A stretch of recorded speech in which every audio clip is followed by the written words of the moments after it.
Welcome back to your daily dose of dopamine. My name is Robert, and I'm here with my friend Maria. We're third episode now. I can just call you Maria.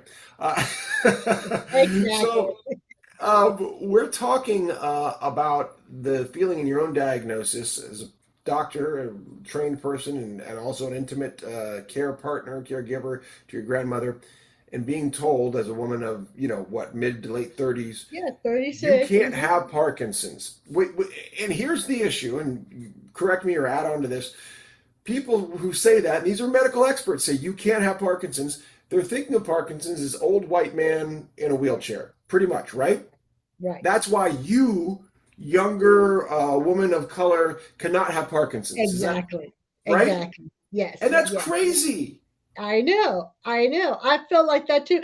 And the saddest part, or the biggest eye opening I had, this was also from colleagues who not only trusted me as a trained expert to deal with their patients, they were telling me, why would you have Parkinson's?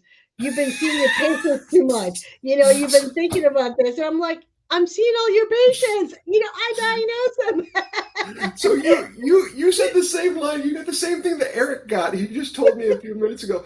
Why do you have Parkinson's? What do you mean why?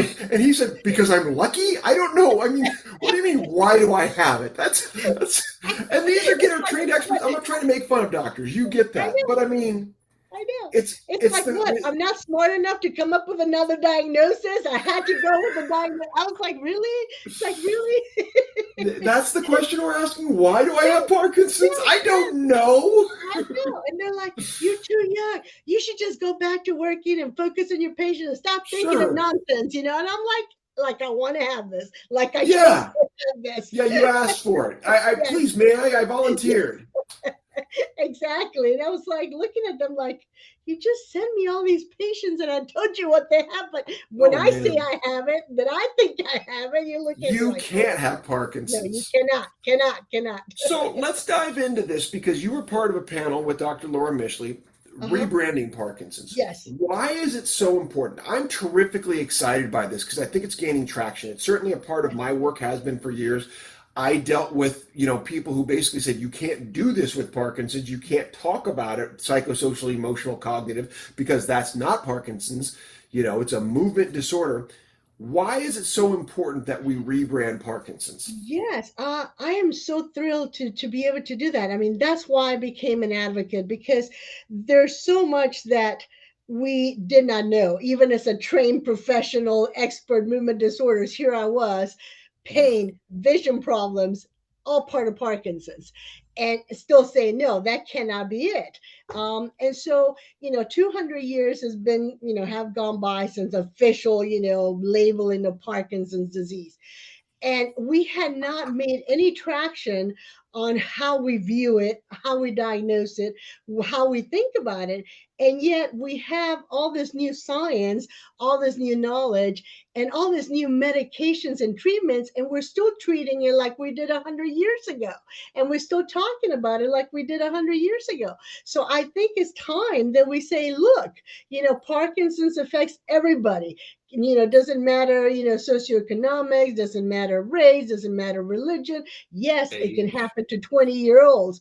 Yeah. Yes, it's more common in, 50, 60, 70s. As you age is more common, but that doesn't mean that shouldn't be considered as a diagnosis in younger people. May not be the number one cause, but we shouldn't exclude it just because you're young or because you're a woman or because whatever.